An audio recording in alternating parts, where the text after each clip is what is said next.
Welcome back to the Dividend Diplomats YouTube channel. Guys, you got Bert in all of his glory. The goatee's coming through the beard. We just need the stash, though, right, guys? And you've got your boy Lanny here, the DD, guys, the best dividend investing channel here on YouTube, guys.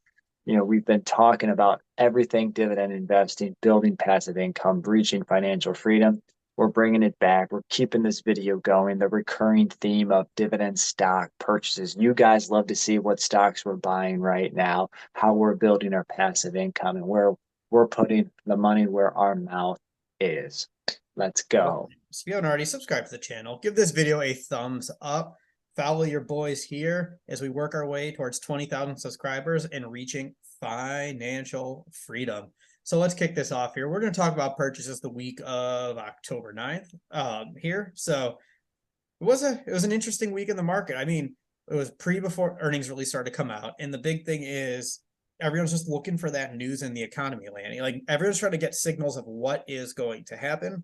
Are interest rates going to stay high for a long time? Or is there bad enough news where people can kind of freeze and lower the market rate? That seems to be what causes the really the Fed owns the market. I feel like at this point, any comment they say from any of the people on the board right now is going to move and shake markets. We're done. We're not. The market's just yin and yang with what the commentary is saying.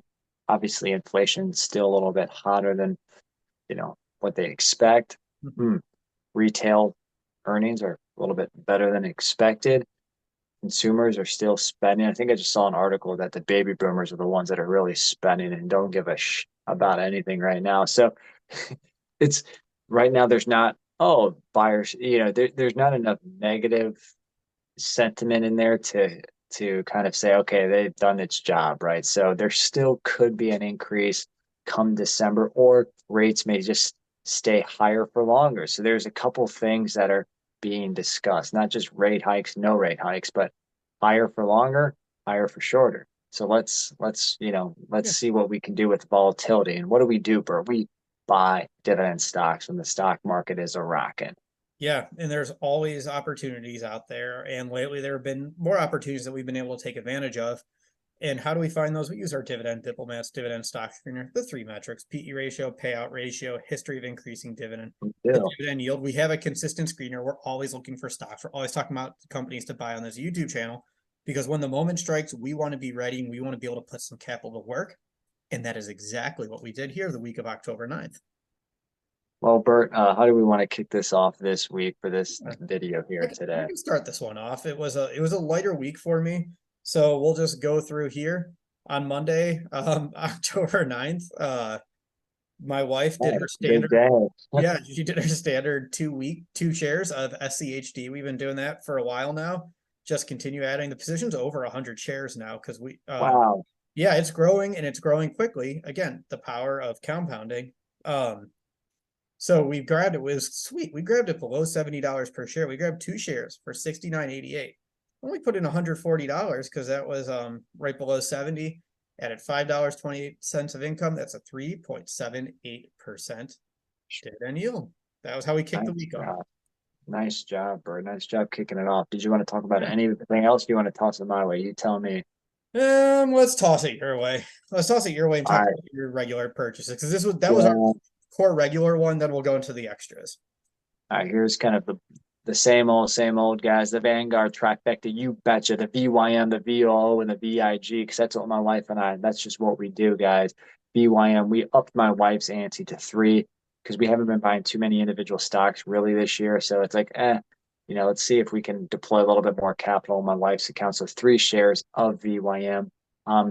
Unfortunately, just with the timing of the transfer of the cash, put the savings in the checking and the checking and the savings. Little Kevin Hart reference for those that know what I'm talking about. There was a little timing delay with just doing a transfer and putting trade orders in. Similar to Bird, there was a lot going on last week, so it's hard to always stay tuned to the market. But purchased 3 shares at an average price of 102.51. Added $10.05 to the forward income at 3.27%. So that was my wife. For me, we deployed 300 in my SoFi investing account on Monday, then 150 automatically on the Wednesday. Average price was 102.17, so got a little bit lower at 4.4 shares. Added 1476 in forward income for VYM for me at 3.28%. Then let's get into the Vanguard Dividend Appreciation ETF VIG, guys, the big boy on campus. Obviously we've been doing $40 a day, so $200 for the week. 1.2791 shares, average price of 156.36. Added 4 buckaroos and 4 cents at 2.02%. And then the S&P 500 ETF, the Vanguard S&P 500 ETF guys, we all know and love them. 0.7529 shares, almost grabbed a share.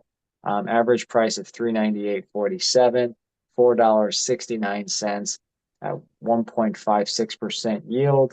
In total, that was 33.54 in forward income from the Vanguard ETFs. Oof, Beautiful. So over man, I 21, gotta just yeah, over build that up. $250. That is absolutely beautiful, consistent, getting dropped right into the market. Beautiful. I can take it back so you can take a sip of your tea from there. We grabbed 2 shares of a stock that was on our October watch list. A position we identified my wife's, we stopped building. We wanted to keep building it again. Medtronic, ticker symbol MDT. We grabbed 2 more shares below 75. It was at 74.57, adding just under $150, 149.14 to be exact. Wow. Total, this added $5.52 here of dividend income. So, hey, keep building that position, keep growing it. I love Medtronic under 80. We were pretty clear about that, so we're going to keep nibbling to build up that position. A very strong medical aristocrat, almost a king. I don't really know what more to say. Almost a king. All right. You want to do another one? You want to toss it my way? You tell me, Chico. We'll go to you, Annie. Let's kick it back to you. All right, guys, we'll kick it over to me. I was buying a Dividend King, bought 1 share on Thursday the 12th, another share on Friday the 13th, Jason style, guys. People are going to think this is really questionable with the trend and habits of consumers, as well as the big labor union deal. Again, labor unions, getting tired of hearing about these, but it is what it is right now. So props to those who are getting the bag right there. Bought 2 shares of Hormel at an average price of $31.74, so $63 was doled out. Added $2.20 of dividend income at a yield of 3.47%. I know there's a lot of talk about this Dividend King. Yeah, we just recorded a video about it, about how that price just got putting the money where our mouth is. Yeah, that's what we do here on this channel. So I can take it back, Lanny. I can talk about my last 2 purchases here. I just went in on the tech sector on to kick off that week on the 9th. Grabbed 1 share of Qualcomm and 1 share of Texas Instruments, 2 positions I've been building over the last year. Just wanted to keep grabbing it. Qualcomm, 1 share at 110.06, adding $3.20 income. Their yield at the time was 2.91%. Texas Instruments was at 155.04. That added $5.20 of income, adding at a yield of 3.35%. Wow. Love it. Yeah, that rounded out my purchases. So did you have any other ones, Lanny? We did one more. My wife's account, Eastman Chemical, ticker symbol EMN, a name that you don't hear often, a name that is not invested into often by the dividend investing community. But they're in the chemical space, similar to LYB. My wife has EMN, I have LYB. About 1 share at 72.63 at a yield of 4.35%. So we added $3.16, or Austin 316 says, I just bought some income. Absolutely beautiful, Austin. We love it here. So we added, for my wife and I, SCHD, Medtronic, Qualcomm, Texas Instruments. We only put in $554 this week. It was a lighter week, as we said, adding $19.20 of dividend income at a yield of 3.47%. What about you, Lanny?